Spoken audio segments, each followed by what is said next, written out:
certain extreme situations, the law is inadequate. In order to shame its inadequacy, it is necessary to act outside the law, to pursue justice. This is not vengeance. Revenge is not a valid motive, it's an emotional response. No, not vengeance. Punishment. Tonight we have a chance to say, yeah, you're right. We're too extreme, we're too wild, we're too out of control, we're too full of our own shit. Or we have a chance to say, hey, fuck you, you're wrong. Fuck you, we're right. Because you have all made it to the dance. Because believe me, this is the dance. Start the show.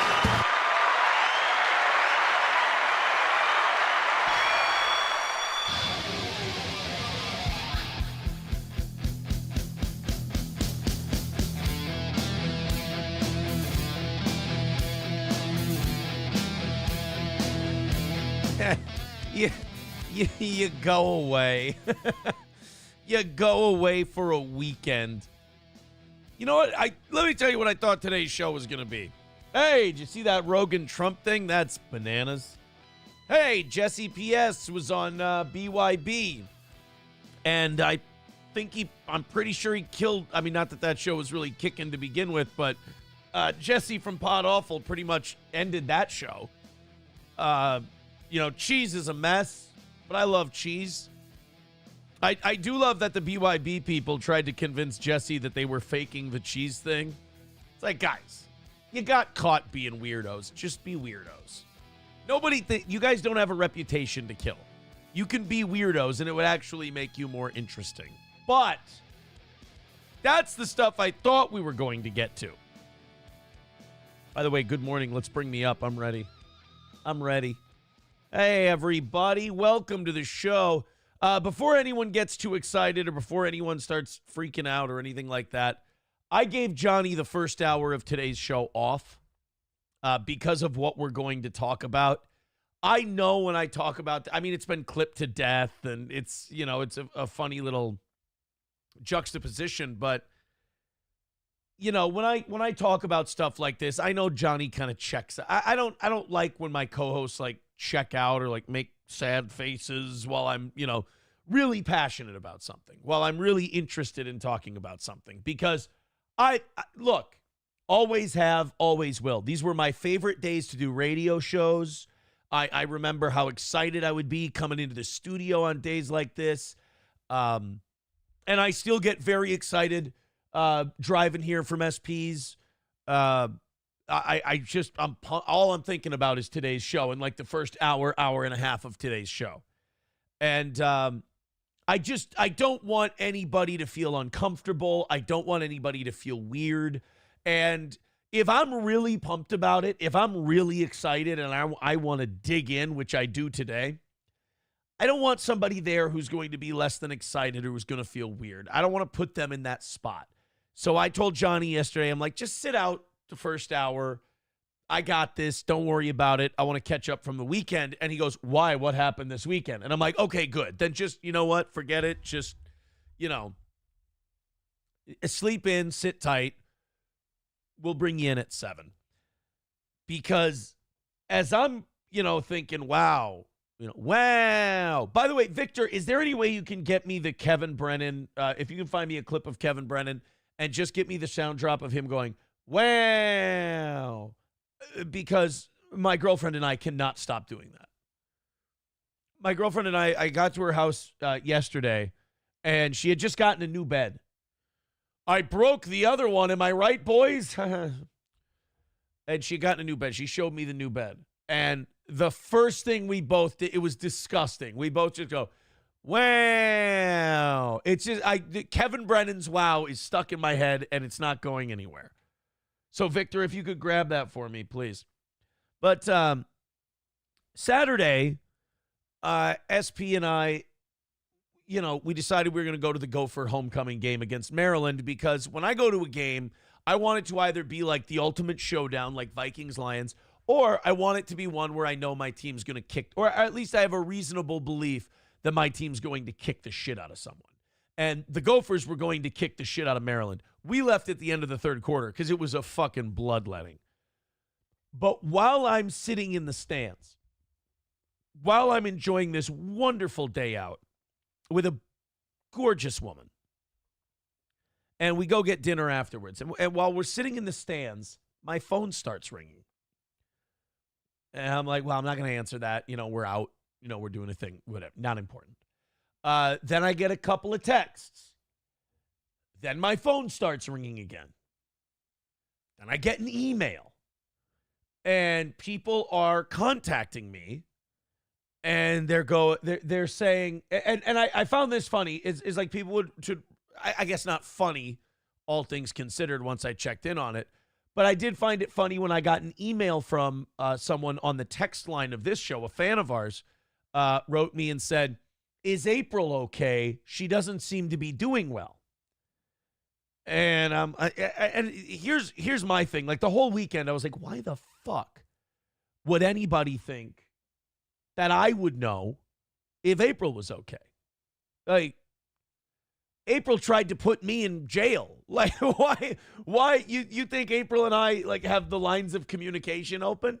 April was so pissed about me blowing the cover on the cover that she tried to have me put in jail. So I would assume that people don't think we're on speaking terms, April and I. So when I start getting things on the text line and he sends an attachment on the text line, it's a Google Voice text line, so you can put email attachments in there as well. And it'll go to my email. So I'm at the Gopher game. I'm getting phone calls, getting text messages, getting emails.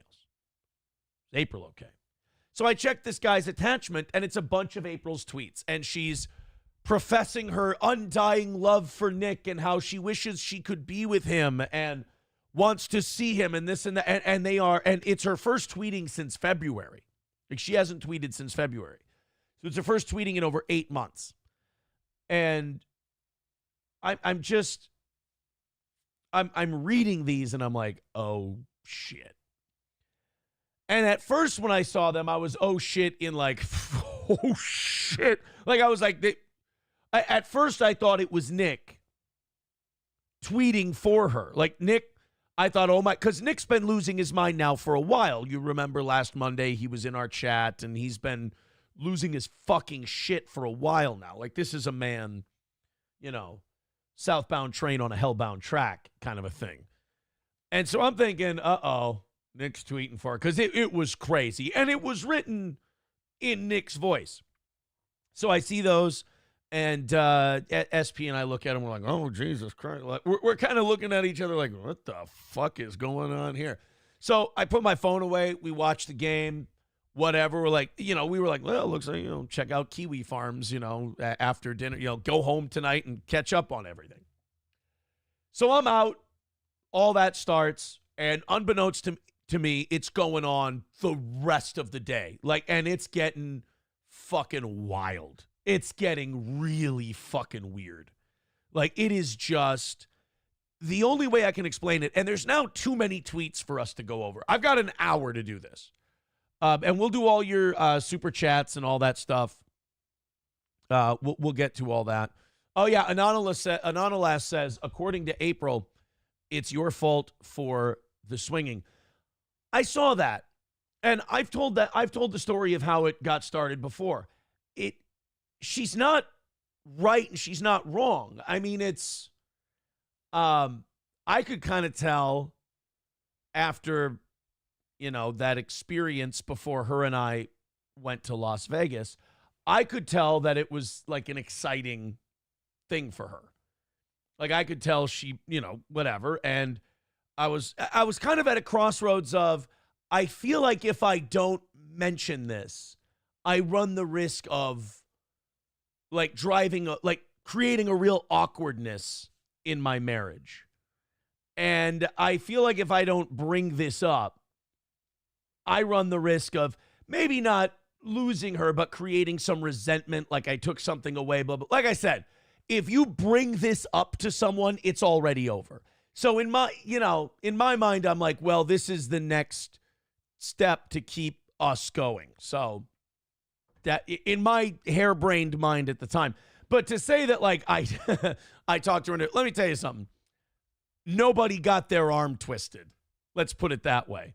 Not only did nobody get their arm twisted, but when I brought it up, she seemed relieved. She seemed like, oh, thank God.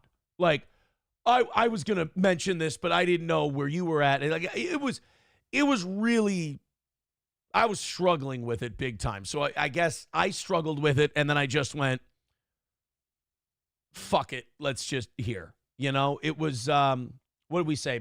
Bad impulse control. Bad idea, looking back. But, yeah, so she's not wrong about that. She's not right about that. But I've told that story a million times already. It was, look, nobody was dragged into the experience unwilling. Put it that way. So go to the game, go to dinner, come back, look at everything. Holy fucking shit. By the time we're on our way home, and by the way, Arnold McDonald, who is obsessed and loves me to death, says you got to keep your wife in order, be a man, run your family. Bitches are going to do dumb shit. Absolutely. And I believe another thing I've said a million times over is I failed as a husband awfully because I should have protected her from all that. And, but she wanted to. Like, it's like, here were my choices. Lean in to an impulse. I leaned into an impulse. Or you're the parent of like a rebellious teenager and you're saying, no, you can't do that thing. Or no, they're going to probably do it anyway. So we're leaving. People keep saying, why are we an hour early? We're not an hour early. We're on time. So I'm on my way home and looking up the tweets and everything else. And there's one up there of me when April and I were on vacation in Las Vegas. And she, there's so many fucking tweets. I wish I could bring them back up and show you, but there's literally fucking too many to bring up here. You know what? The one is a picture of me, so it'll be pretty easy to find. Holy fucking shit. Jesus Christ, are there a lot of these? Oh, did she delete? Oh, she deleted the one. Oh, no, there it is. Okay, I found it. Like I told you, there's a lot of them.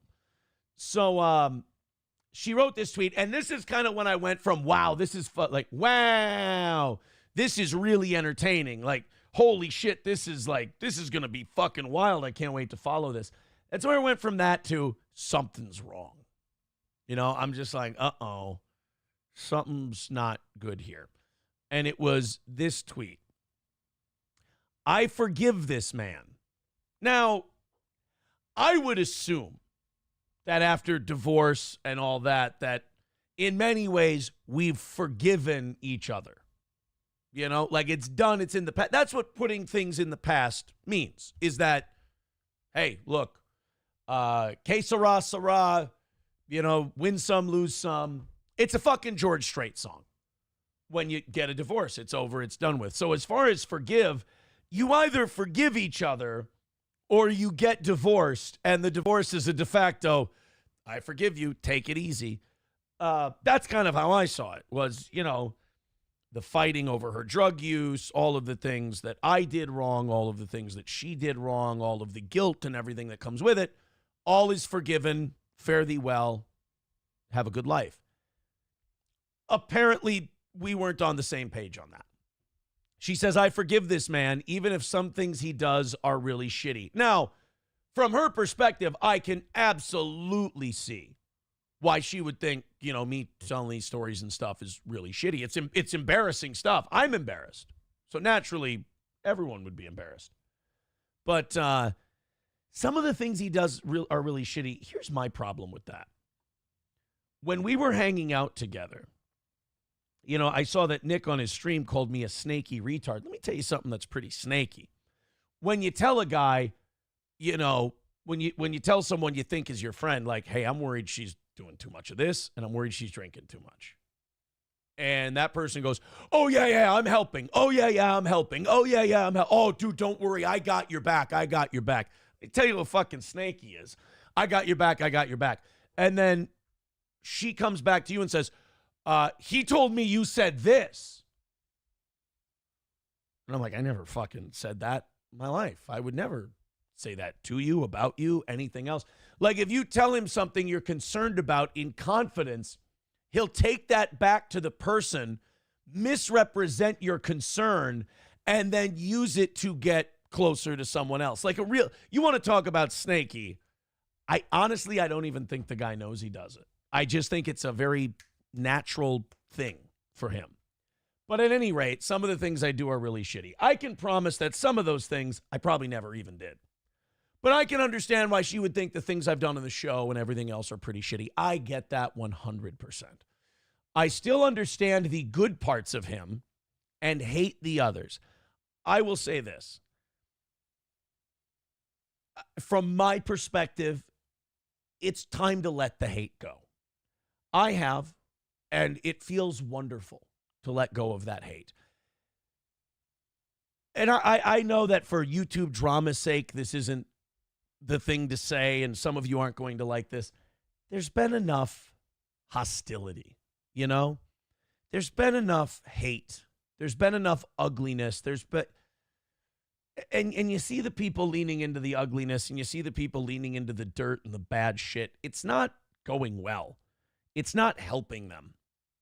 You know, they're drowning in it. They're dying in it. Physically, you're watching them die in it because they still have that hate and they have that anger and they have that hostility. I can say without any reservation, I'm genuinely worried about April's well-being. I do believe she's been isolated from friends. I believe she's been isolated from people. I've believed this for a long time, since before the whole split. And I don't think it's good for mental health. I think you need friends. Who knows that better than me? You need friends. You need people who care about you. And with these tweets from this week and this weekend, he's a human being and I forgive him. Aaron Imholt, I forgive you, but that doesn't mean I won't have fun at your expense. I know you love a good bit. Well, look, that's great. And if it brings you joy and it makes you laugh and it makes you happy, absolutely have some fun. Go bananas.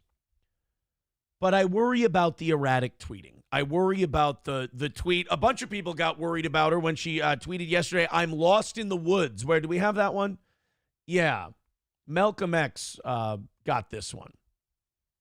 It's her out in the woods, God knows where.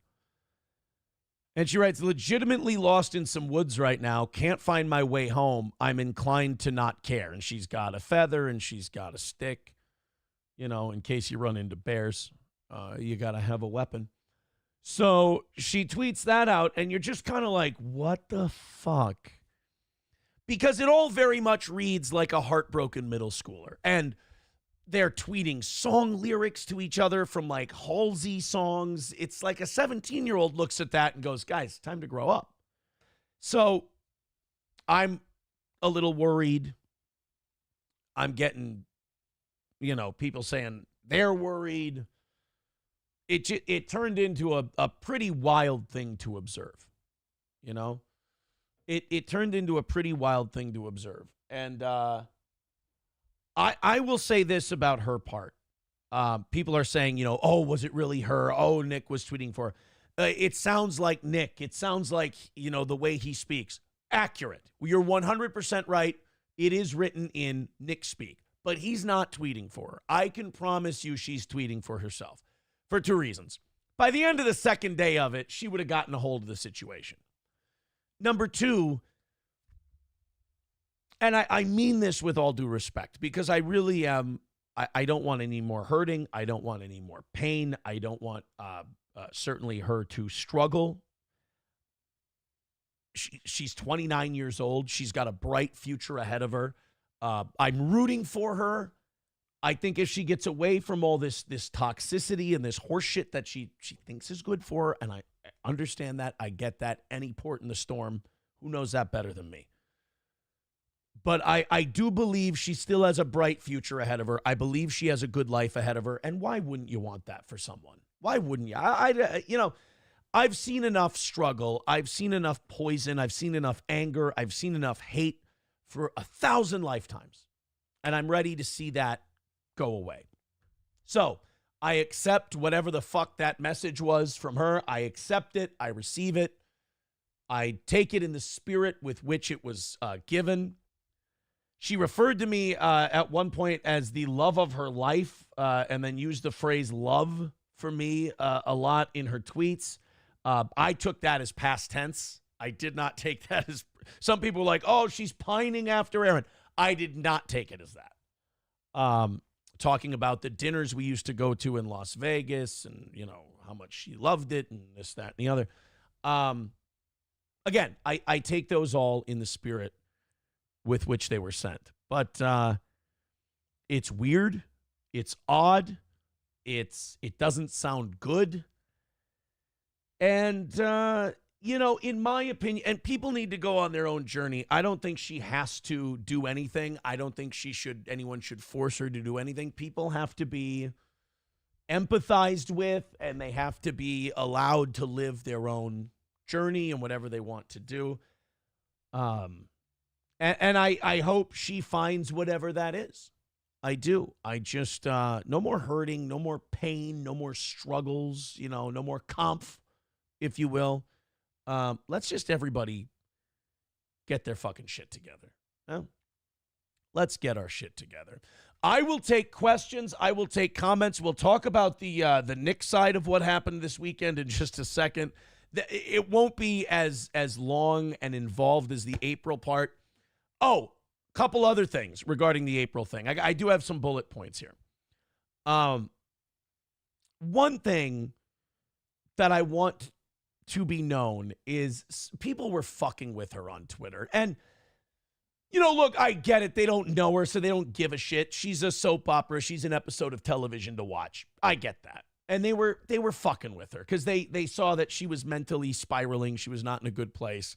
And they were fucking with her, and they were like, oh, man, and did you hear that Aaron gave Gordy away? And that kind of fucked her up a little bit, and she was tweeting about that and tweeting pictures of her and Gordy, and just like, Gordy is fine. Gordy is here. Gordy, we play fetch every day. I just refreshed his supply of begging strips. Gordy's good. Gordy's the happiest dog in the world. People come to the door, he shoots right after them. We're having Gordy and I were outside a bunch yesterday. The world, according to Gordy, is good. I promise. But don't fuck with April and tell her that the fucking dog she loved got given away. Jesus Christ, you guys. Gordy's good. Gordy's fine. And then Nick, in the midst of his continued Chernobyl-like meltdown, Fukushima even. And this is the shit he used to do to April, and it seems like is probably still doing it to her. He'll tell her things that are just blatantly untrue, but they bring her closer to him. It's a narcissistic using mechanism. And he said that I started a rumor that she was pregnant. As the guy who has shot down every she's pregnant rumor from here to the end of time, no, I did not start the rumor that she is pregnant. In fact, when Kiwi Farms and others on the internet says, oh, I think there's a bunker baby or whatever the fuck they would call it, I would go, guys, probably not. That would be a fucking nightmare. That would be a shit show. That would be crazy. But no. But he, on his coping nerd stream, where he looked like an old, tired, drunk uncle, He said, yeah, Aaron started the rumor that she was pregnant. I mean, I'm used to Nick. Let's just be generous and say stretching the truth about me. But no, I did not start that rumor. Before we get too deep into this, I've already lost a couple of these notifications on Chat Ninja here. Thank you to Aaron's Period Pill for gifting 10 memberships. Also, before the show started, thank you to, is it Daniel? I think Daniel sent us $50. Wow, holy shit. Thank you, Daniel. I was watching too much Kino Casino last night. I don't want to start yelling, "Let's go! $50." It's fun to watch. Maybe I should start doing more than that. But thank you, more of that. Thank you to Daniel for the $50. And thank you to Aaron's Period Pill for the 10 gifted memberships over on YouTube. Thank you very much, sir. Numero uno Josh Denny fan with $1 says, be honest, how many times have you finished on SP and let out a wow? I should. I might do that next time.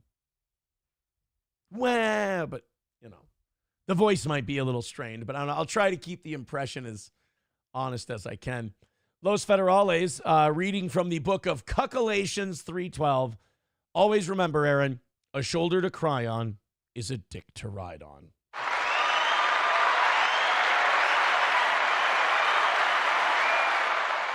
From the book of Cuculations. Thank you, buddy.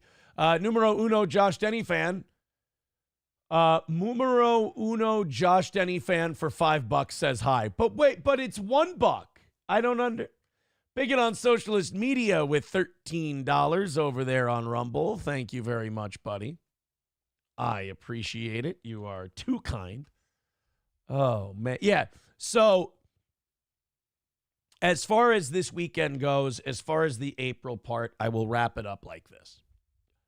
I'm rooting for her. I hope she gets better. I hope everything is okay. And I just hope she finds whatever it is that's going to make her happy, because whatever's going on right now is certainly not making her happy. And look, man, when you divorce someone, when you break up with someone, that's your out. You're done. You've washed your hands of it. You don't have to be. I don't understand breaking up with someone or divorcing someone and then watching and going, I hope their fucking life falls apart. I hope it all goes to shit. If you're still doing that, and I probably did it until May or June, and it was honestly once everything was finalized and it was done, which I think I got that notification 4th of July weekend. Once it was all taken care of and done, it all left.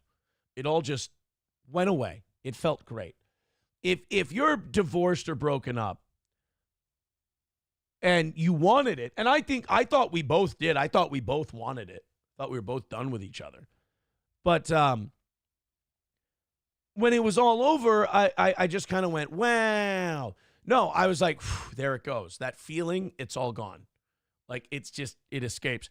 If you're broken up with someone or you divorce someone and you're still saying, you know, I hate parts of them and I hate this, I hate, it's like, you're not going to be able to move on and be happy until you let that go. That has to be let go of. And here's how I did it. I hurt them. They hurt me. Neither of us, that person can't hurt you anymore, and you're not hurting that person anymore. And that feels so good. It feels so good to go, I'm a better version of myself. I'm not hurting anyone. I'm not causing them pain. I like that. That is a great feeling. And that's why, I'm rooting for her. I hope she does well. I hope she gets past this remarkably difficult time. And I hope she finds whatever it is that not only makes her happy, because sometimes what makes us quote unquote happy can be very impulsive. You know, it's not long-term good. I hope she finds what makes her happy and what gives her peace, because I know all of this, the last year, has given her no peace. I hope she finds that peace. That's what I'm hoping. So, Thank you guys. Appreciate it. Wild weekend from her. We'll talk about the Nick part, which will be a little funnier because I don't, April I loved. We were very close. Everything like that. Nick, I briefly knew for a little bit. To me, I observe Nick like a news story, a news story that talks about me. It's like if you were watching the news and you were watching something on Ukraine and then Zelensky called you a snaky retard out of the blue and you're like, whoa, is fucking Zelensky guy got a problem? But then you're also, watching the whole nightmare and meltdown and going, eesh. Numero uno Josh Denny fan with $1 says, when you do it, can you say numero uno Josh Denny fan for $2 says, wow. I feel like we're going to wear that out. If we haven't already. Oh, boy. So then, God, we're not done with this yet. Numero uno Josh Denny fan, would you stop, please? I see on Twitter, numero uno Josh Denny fan says, also Gordy greater than tuna. Oh, I thought he meant he was turned into tuna, like he was turned into food. Okay. Never mind. My bad. So Gordy is fine. Gordy is good. Nobody worry about Gordy. So then for Nick's parts, well, wait, before we start talking about Nick, can we get ready properly? Let's just, let's. Nerd! Nerd! Nerd! Nerd! All right. Nerd! No, stop. That's enough. Jules, back to me. Let's do this properly. Let's have our nerds rope. If you have nerds candy with you, please get your nerds candy. See, now this is the fun part. We got the emotional, I wish her well. Those were very unfortunate tweets. She does, I hope she recovers from whatever she's going through, kind of a thing. We got that part out of the way. Now we can have some fun. So as I eat my nerds rope, let's discuss Nick Rekieta. Now, if you thought that trying to find April tweets was a needle in a haystack kind of a proposition, forget it. This is like trying to find a needle in space. Nick started going off. Well, and really this is a continuation. Nick's been losing his fucking mind consistently for a while now. How long do I have to hold this stupid thing? We get it, Aaron. Nerds. By the way, these ropes, I know kids love them. These are fucking dreadful, man. Never been a nerds guy. So Nick just continued kind of his ongoing seething over the weekend. And while April, I will say this, the funny part about it was while April was like, love and I adore you and you're an amazing man and I forgive Aaron and I love the good parts of him and blah, blah, blah, blah, blah, blah. As she's writing that, it's almost like watching the little girl try to love Frankenstein's monster and he just holds her underwater. Because as she's writing this stuff, Nick's like, fuck you, nerds. Fuck you, nerd. You piece of shit, nerd. I'm tired of nerds. I'm blocking nerds. It's like watching someone try to love a rabid grizzly bear as he's just losing his fucking shit. So, as he's losing his mind, as he's going insane, as he's blocking people, he also announces he's going to do a local stream. Now, if anybody gave a shit about him, they would call him up immediately and they would go, please reconsider. Don't do a local stream. Matter of fact, don't stream at all. Every time you stream, you look like shit, you sound retarded, and you say stupid things on your cell phone. Don't do a local stream. Now, lucky for the rest of us, he doesn't have those people. So he stayed up until 3, 4 in the morning, fires up a local stream, and he goes off.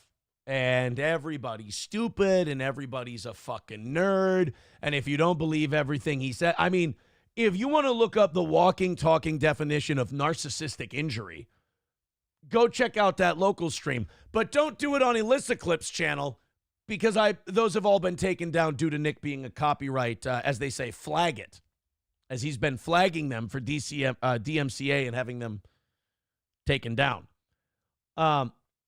If you go and watch it, it is the epitome of narcissistic injury. It's everyone who doesn't believe me is wrong. If you don't believe everything I say, you're a nerd.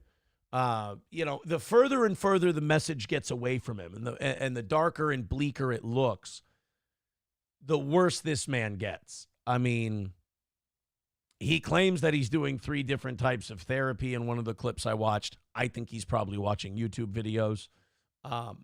One thing my therapist says is that you'll never see a narcissist in a therapist's office.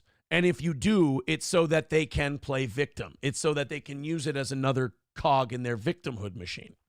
So if he's seeing 3, that's a whole lot of being a victim. Because therapy requires honesty. And he hasn't been honest with everyone else. Why would he be honest with a therapist? So he's probably getting this victimhood narrative reinforced in his brain, and he's using these poor therapy people to enforce it, again, unbeknownst to them. So he goes on. I could give you a list of who he was shitting all over, but it would be easier to give you a list of who he didn't shit on. He went after all the law tubers. I thought what he said about the Keno Casino guys was, that calorie joke was remarkably unfunny. And also really unfair, because those guys have been doing very good work. And again, Nick acts like these people are all attacking him. They're just playing what you do. They're holding up a mirror to your behavior and then making some jokes. That's all any of us are doing. We're talking about your behavior and we're telling some jokes. It's just good old-fashioned fun. He doesn't like the fun any of us are having. So he went after everybody, left out Meme Copium, which I felt bad for Josh. By the way, Meme Copium starts at 7, and he's going to talk about this. I'm going to be done talking about this by 7. And so if you want to, we'll be done at 7. I'll bring Johnny on. And then you can go to Meme Copium if you want to hear more about this. I encourage you to do that. So he gets on, he starts streaming, and guys, you might not believe me if I told you, but he looked like, the best way I can describe it as, a pissed off uncle. Maybe I can find a few of these clips on Twitter. Oh yeah. Oh, look at that. Malcolm X, thank you, buddy. We've got little 11-second clips here. He looks like, if I could give it in the most generous terms, a sun-dried bag of dog shit. That would be... Now, I know you're thinking, Aaron, that doesn't sound like you're putting it in the nicest way. I didn't say wet bag of dog shit.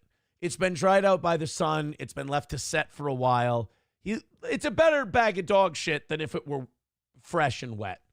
But he looks very dried out. So I'm going to go ahead and say sun-dried bag of dog shit. Here he is talking about communities. So he was reading comments, and then he was banning people from his locals. Now, if you don't know what locals is, it's Rumble's Patreon, which I believe they're going away from at some point. But his locals have been diminishing because he's been providing no content. They've been leaving. So he's like, fuck, I better do a local stream. The problem is when he does these local streams, he's not funny. He's just sad. He looks more broken down. He's depressing to watch. One thing, and I was never able to impress this upon Nick, is to let him know that, no offense, but you got big on YouTube primarily by accident. You got big on YouTube by happenstance. It was a perfect storm. The Johnny Depp trial was huge. You put Johnny Depp in the title. You had lawyer in your name. You brought on other lawyers as well, and you guys all talked about the Johnny Depp thing and did your stuff. And you mistook that for you're an interesting guy, you're a funny guy, you're a good broadcaster.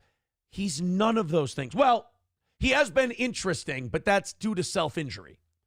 But he's not a good broadcaster. He's not a good communicator. He's not a funny guy. He's a very cornball, kind of a shitty, like if a shitty dad joke guy desperately wanted to be edgy. That's kind of his humor life. He's not a good broadcaster. He's not a funny guy. He's not particularly interesting unless he's destroying himself. You know, he's a reactor core that has to damage itself to produce energy. So he looks like shit.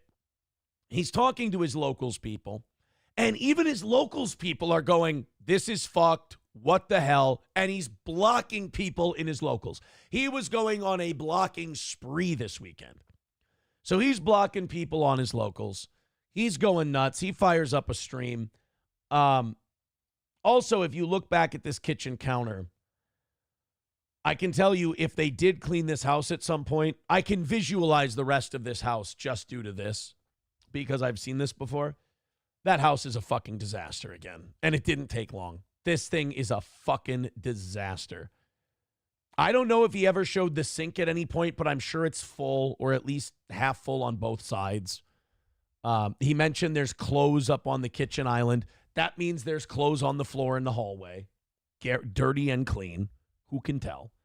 So it's a fucking disaster again. And he starts talking about communities. And again, I would play longer clips for you. But yesterday, Nick also decided that he's going to start striking everyone's channel who puts his shit up there. Something that he has been vehemently against for a long time. So this is another further psychotic break. This is another part of the meltdown of the reactor to produce content. Going back on, I don't care how bad I look. I don't care how shitty the thing I said was. I said it. I produced it. I understand. If people want to clip it, fucking go out there and clip to your heart's content. You have that right. I will never strike anything. I will never take anything down. Ever, ever, ever. There are very few certainties in this world. Death, taxes, and I will never DMCA strike someone. It's a gay move. And it's the last move of a scoundrel. So he starts, DMCA striking all these clips on YouTube. So they're all going down. Like, I can't use Alyssa clips. I don't think Stallion has anything up there. It's bad news. So he's on here, and someone asks him about the Zumach thing. Like, even his locals community is chiding him, taunting him, shitting on him. He's not streaming on YouTube, and he's not streaming on Rumble because it's not a hug box, and the sharks are going to come, and they're going to rip him apart, and he can't handle that. I mean, he can't even handle the locals thing. He's got to strike it. So he goes to his hug box, and even there, they're shitting on him. And he has to start blocking people because they're asking him about Zumach, and they're asking him about how Chad crucified him and took his soul. And it leads to him going on a rant about communities and how fucking they're all nerds. All the communities people are nerds. I hate every community that exists on YouTube. All of them. Unequivocally, without exception. I think they're all terrible. That's good. Draw a blanket statement against all communities to make it look like you're not just hunkering down by yourself in a bunker. That is a great strategy. That is, that's right up there with the Franks motion. Jacob, let's go to a couple of these. Jacob Cheeseburger Westerhouse says, Crunchy released my info in Discord after she regretted my touch. Now I tell the world about her bro that got put on a... Thank you for not putting anyone's real name in there. I appreciate that. $2 from Aaron's period pill says, why do I keep getting these fucking ads? I don't know. I've always had my streams monetized, so I don't know. I'm not really sure why the ads are a problem now. If enough people say they are, then I'll change something up. But I haven't touched anything regarding that whole deal. Numero uno Josh Denny fan with $1 says, when you do it, can you say, oh, no, wait. Okay, that's the one I left off on. I'm sorry. Numero uno Josh Denny fan for $1 says, For $4, say Twitter is MGD's fault. Numero uno, Josh Denny fan with $1 says, if I clip Ricada Law and he tries to flag it, I'll fucking kill you, you fucking faggot. Jesus. Hey, there you go, guys. If you want Kevin Brennan rhymes to Nick Ricada trying to ban people on YouTube, we've got the drop for you. $1 from Buffalo Jockey says, you're a narcissist. That's why you do remote therapy. No, it's because my wonderful, amazing, incredible therapist is not close to me. And when I talked to 4 or 5 different therapists, and when you do, a lot of them now just do the video therapy. I guess that was like a holdover from COVID or something. I couldn't find any of the good ones that did like an in-house deal, which was very strange to me. Thank you, numero uno, Josh Denny fan. And by the way, I want to remind you all of what you are. And that is, simply put, Nerds! Nerds! Nerds! Nerds! it will get old. It will get old. Let's go back to more of these clips here. Because again, I have to find them on Twitter. Oh, I see. Oh boy. Chad was tweeting about it this weekend. Oh boy.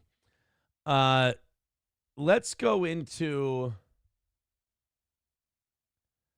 Oh, yeah. Nick claims interacting with his audience made him mentally ill. Again, thank you to Malcolm X on Twitter for archiving these. And Nick does look like shit. Like he looks really bad. And I thought when people got sober and they stopped using booze and chemicals, they started to look better. Like your skin starts to look better. You start to put some weight on.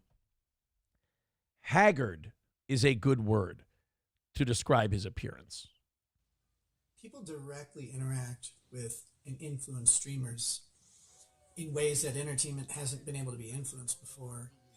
And I think Don't try to fucking sound deep. Just stay off the fucking internet if it's a problem, you fucking crybaby. Jesus Christ. Act like a man. If you can't handle it, don't fucking read it. If you don't like what they're saying, don't fucking watch it. When it comes to the internet, if you are a content creator and the comments are giving you mental illness, shut it the fuck down. You're not cut out for this. I can speak to this. I have not had a great 2024. But you know what you do? You either shit or you get off the pot. You don't keep streaming. You don't keep begging for the attention because you can't live without it because Lord knows no one else is giving it to you. You don't stay on and keep doing it if it keeps causing you harm and you aren't enjoying it. You do it and you change your involvement in the interaction to fit what works for you. I'll give you a great example. I do the show and then I fuck off and go do my stuff. I don't sit there in comment sections of my show. I don't go watch a bunch of clips of my show and see what people are saying. There's nothing in that for me. Even if it's good, there's nothing in it for me. I set my Twitter notifications to people I follow and who are following me because everybody else, I don't really care. I don't care to read what they have to say. And they have every fucking right to say it. Let them talk. Let them do their thing. Let them, why is it that I get to get everything out in front of a microphone, but they're not allowed to get it out on YouTube, locals, or a tweet? They are. Let them do it. Curb your level of involvement or get the fuck out of here. The rest of us are having fun. We're having a good time. Don't come in here and sulk and give me, on the internet, they interact with people and then those people get mentally ill. Own your fucking shit. To quote one of his favorites, Machine Gun Kelly, man up and handle your shit. Jesus fucking Christ. It's the internet that made me mentally ill.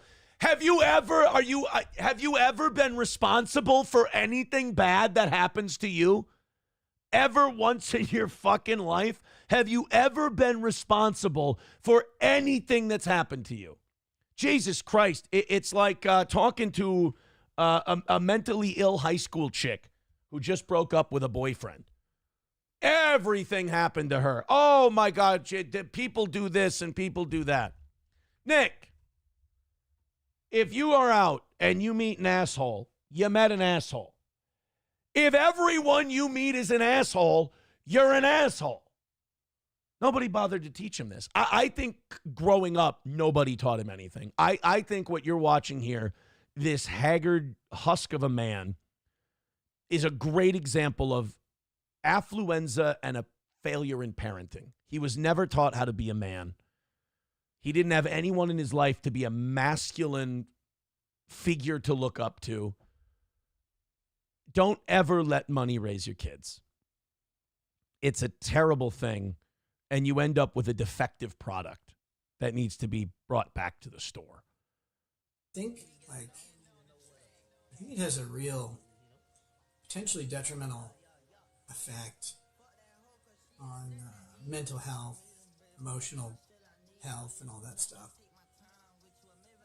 Stop looking at your chat. See, he's not a good broadcaster. You see his eyes there. Quit staring at your fucking chat. You know how you have that train of thought that's going right now? Hold on to it. Keep going. I mean, it's horseshit, but keep going. Focus on presenting a good product to your audience. Don't look over at them. 82 people watching? He had 82. Oh, my God. Oh, my God. Wow. Fuck you, Aaron. Sorry, Chad. I know it's really, really affected me. And that's the end of the clip. Yeah, it's the level of interaction that everyone has. It's the access they have to you. I know it's really affected me. You affected you. You affected you. You can choose not to see it. You can choose not to look at it.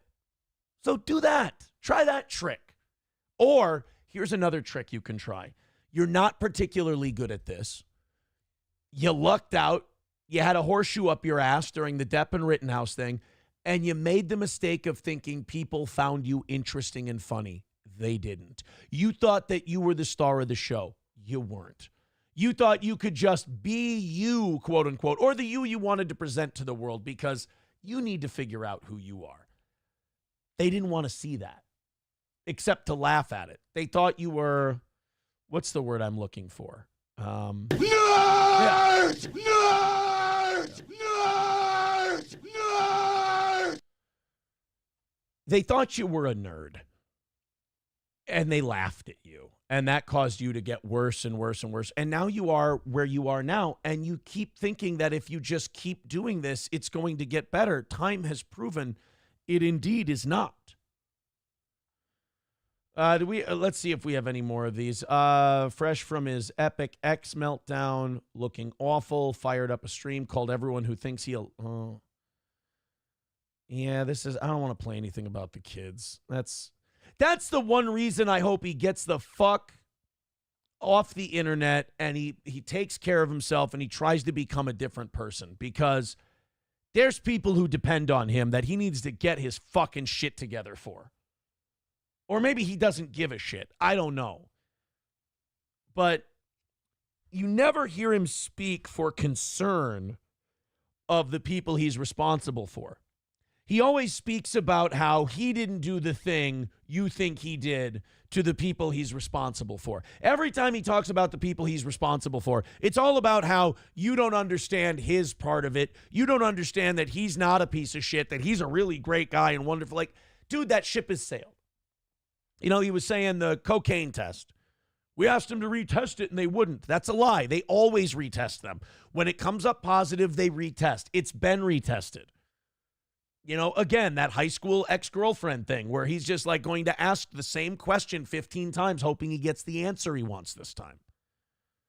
You know, it's fucking remarkable. That's pretty much all I have over on Twitter. for the clips. Oh, yeah, he did say at one point, I can't find the clip itself, but he said, Aaron, I'll get to tell my story. I have stories about your wife, your life. He fucked up and said wife. And then he said, I get to tell my story too, friend. And I'm like, yeah, you do. Here's the problem. The story you tell is going to be horseshit because unlike me, you don't have the ability to self-critique. You don't, the reason why people were enamored with, the reason people were enamored with my part of the story was people were looking at me and going, are you out of your fucking mind? Do you know what you're confessing to? Do you know what you're admitting to? Aaron, you're saying you did all of these things. Even the judge in your case said it. They said, hey, man, when this guy told his stories, he incriminated himself. He laid bare everything he did wrong. There was a shame. There was an inherent remorse. There was, I did wrong. Here's what we all did in what I was saying. You're no doubt going to come on looking for blood, looking for vengeance. Unfortunately, Nick, I kind of be-rabbited myself from 8 Mile. You're Papa Doc right now. I've just handed you the mic and say, here, tell these people something they don't know about me. And unless what you come up with is somehow self-reflective and self-critical, but he can't do that. Nick looks in the mirror and he sees me. So he's not going to be able to be self-critical. So it's going to look like a lying liar who lies. And that's not me. That's the hole you've dug yourself. But I do look forward to the stories you have to tell. I am interested. I'm very, very interested. I'll have some content. Let's go to, I lost a couple of the notifications here. Let's go to Buffalo Jockey with $1. Says, you and Nick were both once successful. It's accurate. It's accurate.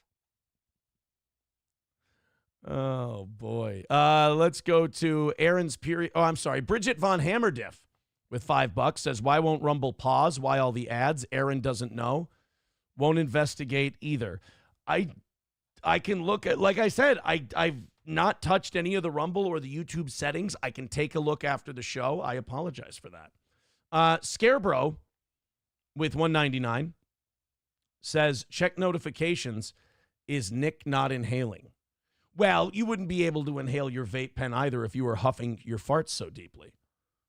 There's not a lot of room left to inhale at that point. Big Earn with $10 says, it sucks when you're watching and 10 or more camera cells, I'm going to say commercials, interrupt the show right in the middle of something funny or important to the story. Well, let's do this.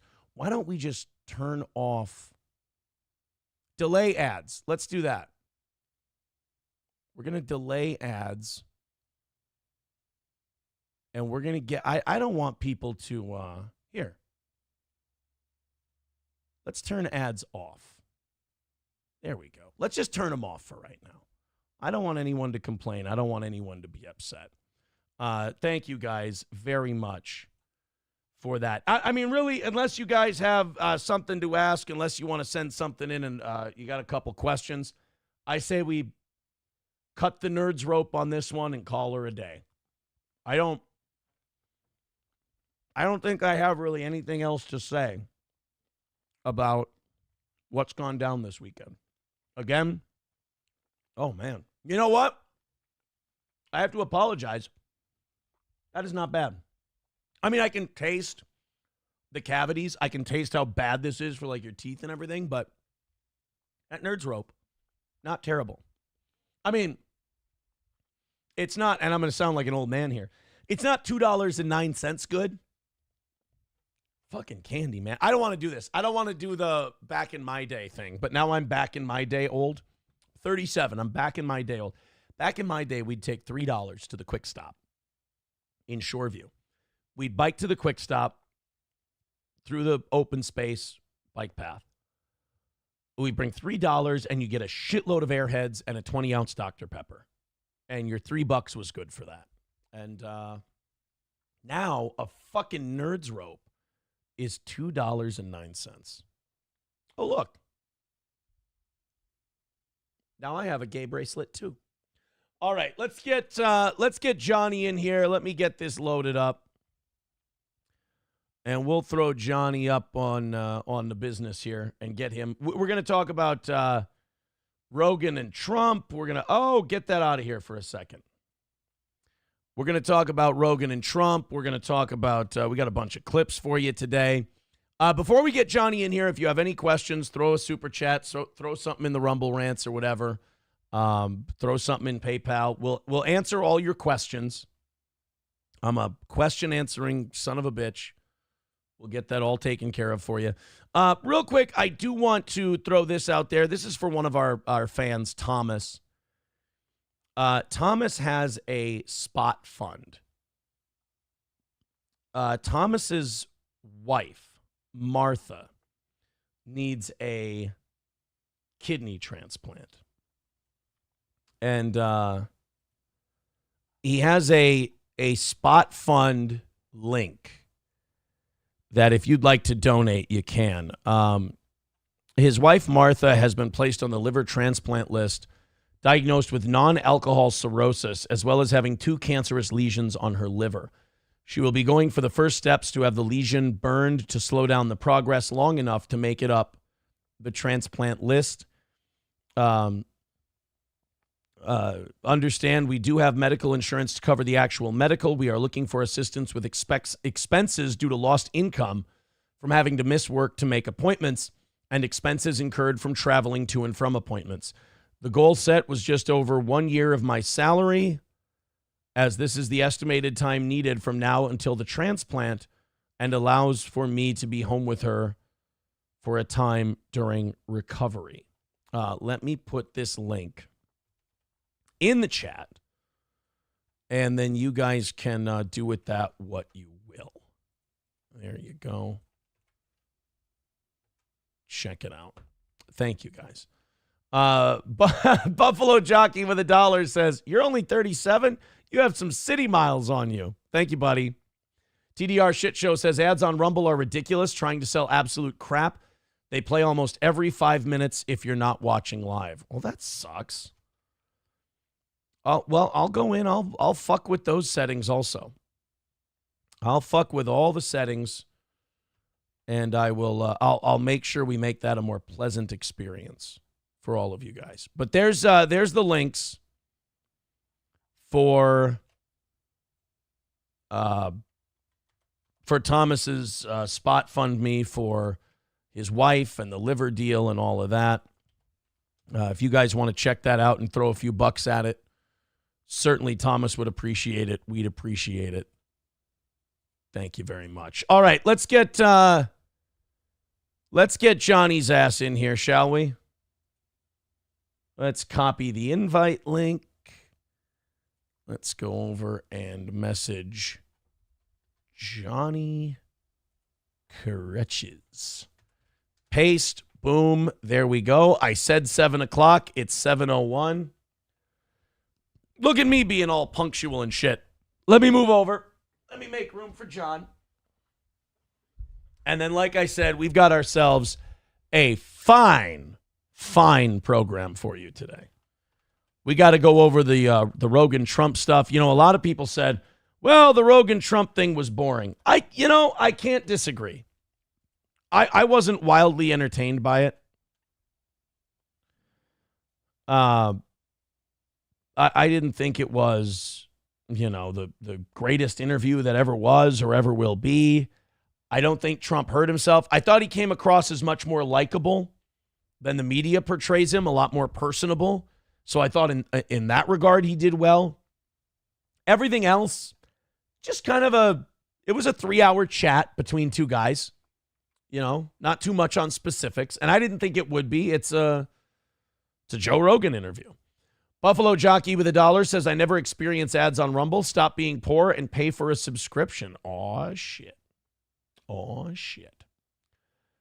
guys, I hope that gets figured out. And I hope we make everybody happy. That's always my goal, is making everybody happy. Speaking of the goal, 235 away from today. You guys have been doing great. Thank you. Oh, we still. Wait a minute. There he And is. then you guys can. There, do Johnny. that. Oh, no, Johnny's here. I wonder if that's what happens every time he first logs in. I never hear when he first logs in the morning. Check it out. So I don't know Sorry. if I always hear myself playing back. but- I can hear myself. I can hear myself, and it's making me self-conscious. Yeah, no, I had to mute it. Sorry. There we go. I gave you an extra hour of sleep today. Did you take advantage? Sort of. I hit my snooze button, I thought, and I ended up turning off the alarm. So instead of getting up 5 minutes later, I slept in about 10 minutes too long. So I'm sorry.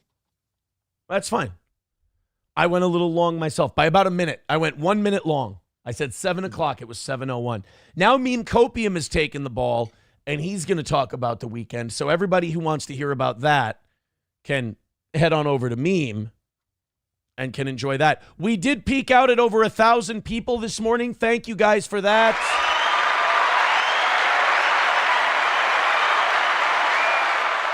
Hit like, hit subscribe, and I appreciate all of you nerds who came over to watch the show today. Thank you a million. Now we can go back to our normal days when Meme Copium goes live and we lose 200 people. Are you? I'm fixing my camera. You I always know. hate that my camera is up high, and so I It's just normally adjust. whenever someone, because I'm not an eye contact guy, so every time you make eye contact with the camera, I get remarkably uncomfortable and I have to point it out. Oh, I'm sorry. Don't apologize. It's not a you thing. It's a me thing. Thank you to Jason for $2 over on PayPal. Appreciate it, bud. 235 is the number today. Thank you guys very much. Shit. Knock that down to 200 by the end of this hour. You got a long time to do that, and I appreciate it. Somebody texting me about that picture of April in the woods says, that's the new Smith & Wesson feather stick. Oh. See, I didn't know that they made those. I don't know near enough about firearms. But yeah, let the takeaway from all that today. Look, Nick, we can make fun of. It's a news story, whatever. I don't want April to be in pain. I don't want her to hurt. I thought what she said about me was very nice. I wish her the same. Although I don't, when she says, I'm still going to laugh at you or poke fun of you, I know you like a good bit. I will say I'm probably not going to laugh at her and poke fun at her. I want her to get out of the woods figuratively. I want her to get into the woods literally. I know she enjoys that. I want her to get out of the woods mentally. Because like I said, there's been enough hurting. There's been enough pain. There's been enough ugliness. I think we can all get past that. I'm rooting for her.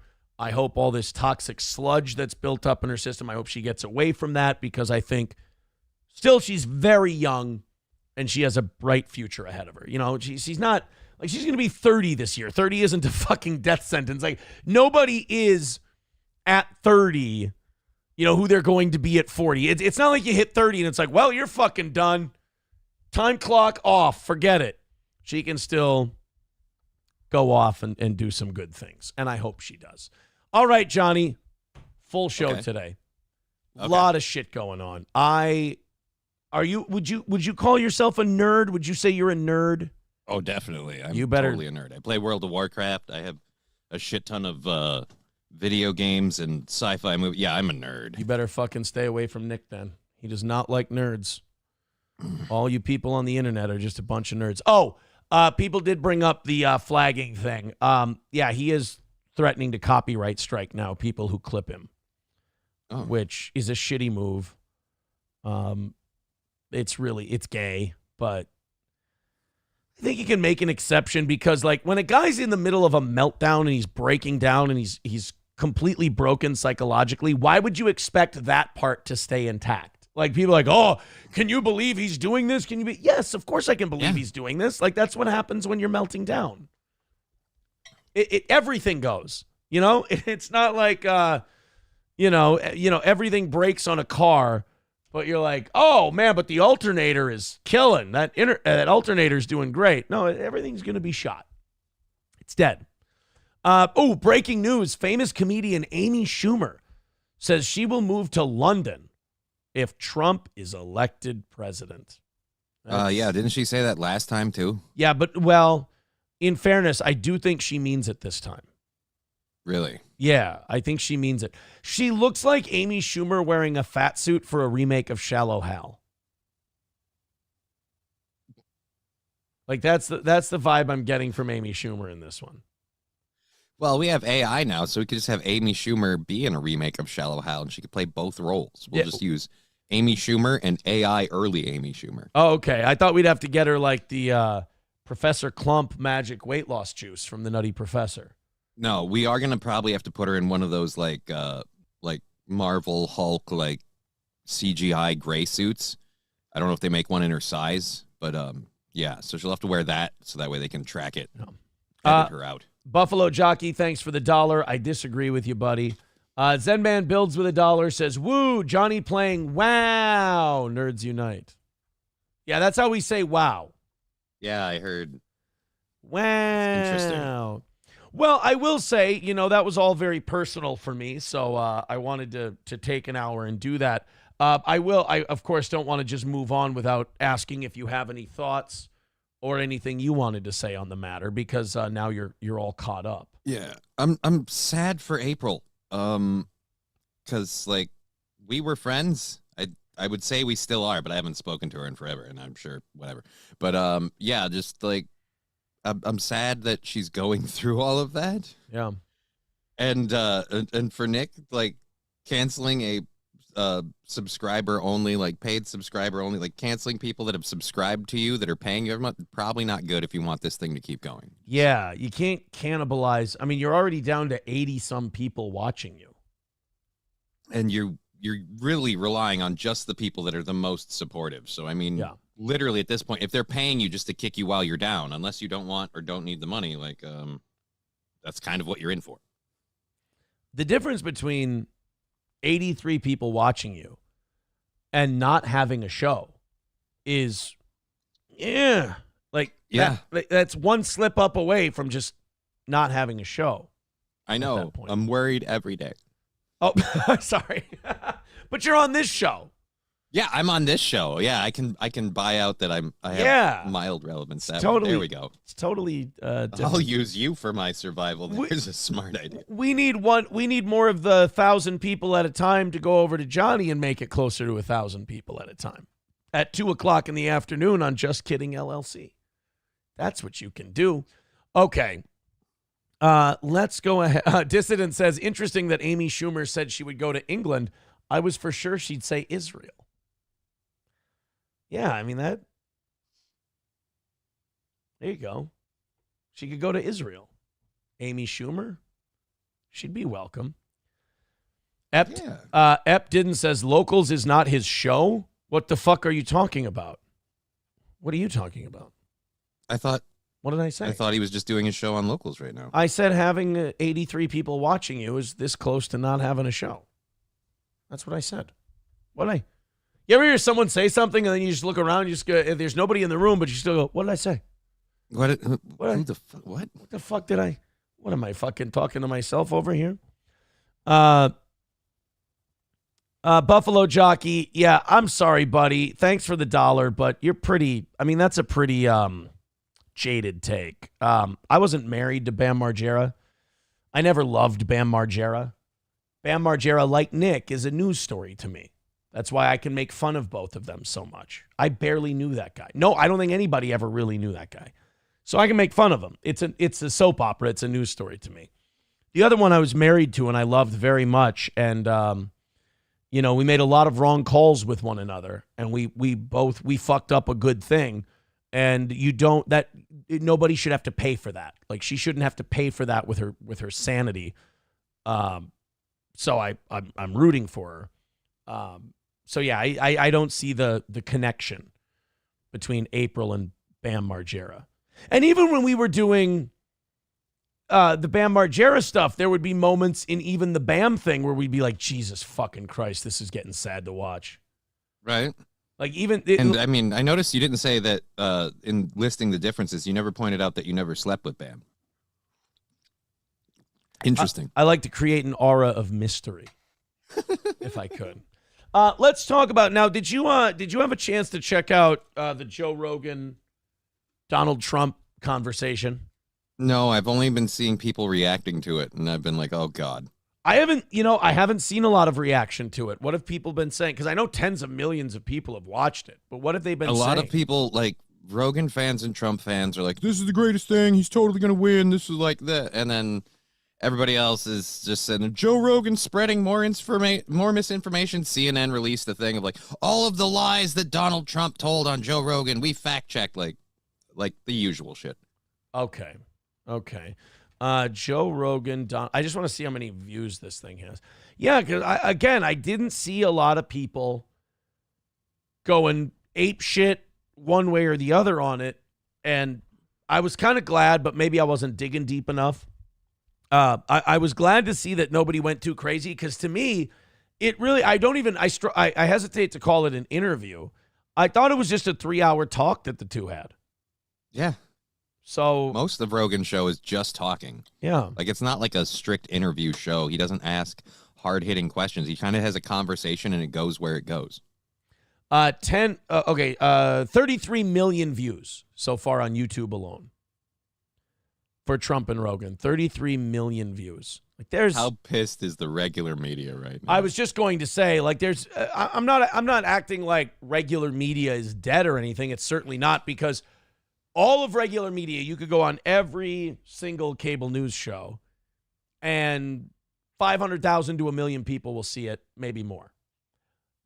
There are very, very few internet sources where you're going to get over 1 million people to watch something. But Rogan's one of those guys. Rogan's one of those people. I think the Theo Von Donald Trump interview only has like a million. I could be wrong. Theo Von Donald Trump. Oh, no, that has 14 million. I was wrong. It's his JD Vance one has 3 million. Okay. But like, you can go on some of these shows and you can get serious fucking views, whereas the regular, and you can go on there and you can get a fair shake. You can go on there and it'll be a conversation.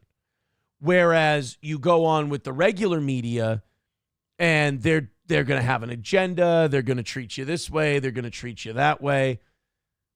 On Rogan, you're going to get, I mean, think about it. Why wouldn't you do it if you were a candidate? Because you're going to get treated better and more people are going to see it. It's a win-win all the way around. Mm-hmm. And I agree with most of the people who were saying, it was 3 hours. It was a conversation. It was what it was.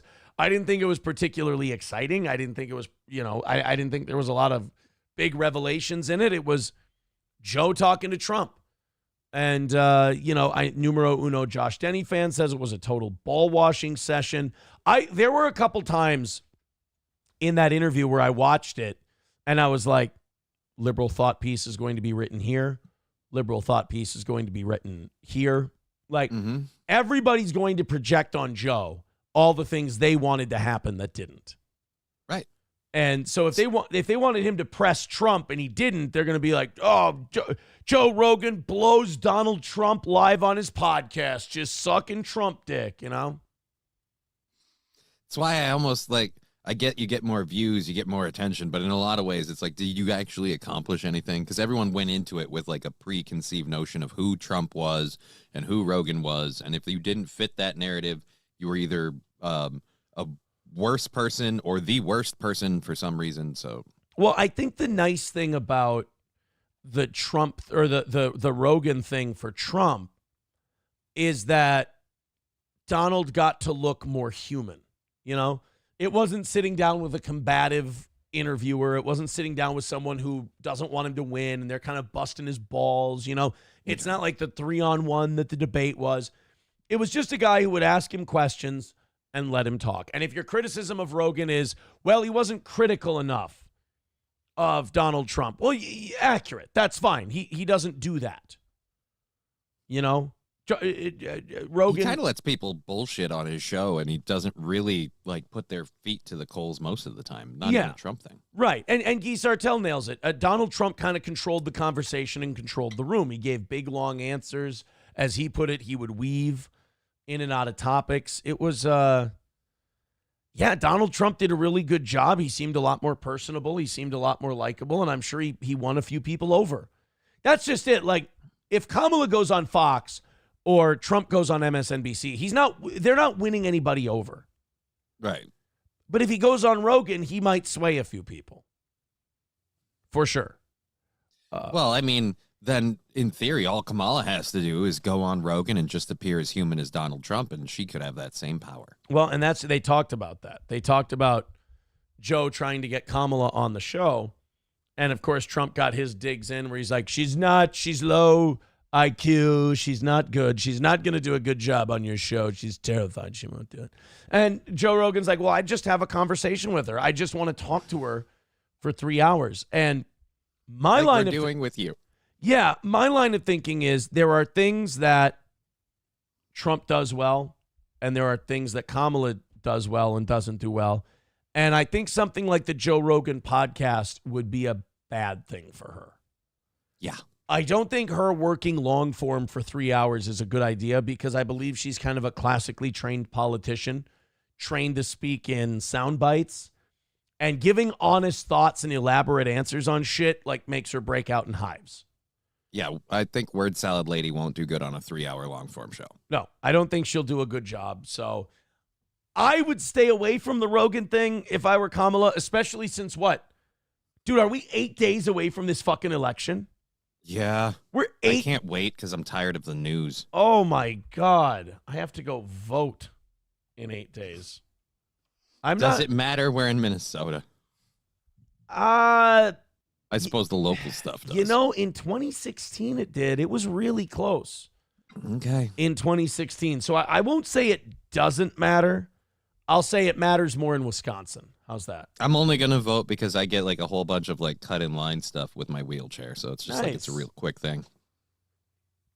I always just pretend I'm retarded. And then they let me to the front of the line.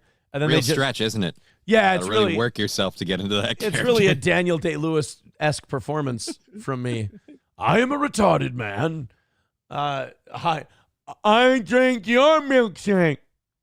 That was more of a deaf guy. But you get the idea. I'm making them at night. I'm making my ballots at night, Dad. But I go to the polls as a retard. And they let me to the front of the line. And you know what the nicest thing is that they do there when you show up as a retard? Not only do they let you to the front of the line, but they fill your ballot out for you. Mm. And as a Nice. retard, they just go Democrat right down the list. They just vote D. Well, I mean, you got to vote for your interests. Yeah, exactly. And then they do. And I'm like, oh, that kind of backfired on me. What do the polls look like? So the polls over the weekend look like this. General election, Harris and Trump, dead even in the general. Georgia, Trump up 2. Arizona, Trump up 2. I don't know why they bother taking polls in fucking Montana. There's like 10 people there anyway. Fucking Jesus. Come on. Trump's up 19 points in Montana. I didn't think it was a swing state, really. Oh, here's an interesting poll from this weekend. Virginia is 1 point for Harris. So Virginia's in play. If Virginia goes to Trump, I don't think she's got a fucking prayer at that point. Let's take a look at our 270 to win. This will be our daily before the election check-in on this. Big Will with $2 says, better question, did you see Undertaker's Trump video? No, but I will. Apparently Trump went on the Undertaker's show. That is fucking awesome. Isn't that amazing? We have I didn't even know the Undertaker had a show. So the fact that he got Trump is amazing. Well, Trump's close with all those old school WWE guys. Yeah, because that's right. I just realized after I said that, he did a bunch of stuff with the WWE for a while. He is in the WWE Hall of Fame, sir. That is surprising. Yeah. Let's see what would happen with the map here if those polls turn out to be true. Let's say Trump gets Virginia, gets Nevada, gets Arizona. What would Kamala have to do? Let's give her New Hampshire. If she lost Virginia, how fucked is she? Let's give her Pennsylvania, Michigan, Wisconsin. Oh, fuck, dude. She's still short by 18. She could get Georgia, and she'd still lose. And I don't think she's getting Georgia. Let's give her Nevada and Arizona. Oh, I mean, Arizona's going to be a tough. I don't know that she'll get Arizona. Look at this, though. This would be fun. Let's do this. 269 and 269. Yeah. Okay, that's officially what I'm rooting for. Now, here's the problem. Straight stalemate. Yeah, here's the problem with that. No way in hell that she's taking Wisconsin, Michigan, Pennsylvania, Arizona, Nevada. I don't see it. Really? No, I don't see her taking Pennsylvania for sure. I think she's going to get Virginia, but now I might be wrong. Yeah, dude, even with all these states in the Midwest and Nevada and Arizona, she's still fucked. I don't know that she gets Michigan necessarily. That's what I'm saying. Like, I'm giving her all these states, and I still, that still doesn't get her to 270. Ooh, you know what else? Okay, check it out. Trump wins Pennsylvania. She wins Michigan and Wisconsin. But, oh, wait, no. If Trump wins, I was going to give Trump Arizona, but that I did my math wrong on that. I'm trying to get my 269. In a realistic fashion. In a realistic fashion, yeah. Oh, wait. One of the Maine votes usually goes to a Republican, and one of the Nebraska votes usually goes to a Democrat. So we have that. We still need 6 points. Fuck. Because she's not winning Utah. She's not winning. Yeah, she's not winning Arkansas or Mississippi. I thought she was popular down south. We all know her record. She started out as a prosecutor. We need to find her 6 points somewhere. But only She needs six. that Elvis endorsement. Oh, Ray Needs to come Kroc. out and be No, like, what the fuck yeah. is that guy's name? Not Ray Kroc, obviously. What is that asshole's name? Whatever his cover is, yeah. He needs to Don't say cover. needs to let them know how much he and her work together to prosecute those transnational criminal organizations. Yeah, no, Elvis is fighting the cartels. Yeah, transnational. Yeah, Elvis is the cartel fighter. Michael Jackson is saving the Dunn babies from the adrenochrome harvesting. Yeah, I don't know what Kamala would have to do with that, but like I said, she started out as a prosecutor, so I'm sure she's been useful there. Oh, someone said give her North Carolina. And because the Democrats are the only ones that are allowed to vote in that election. All the yeah, other Republican here, voting people check this out. Okay, we give her North Carolina, we give him Wisconsin. 269. We're back in the 69. We're back to 260. I want a tie, dude. If this country's going to go down, let's fucking go, dude.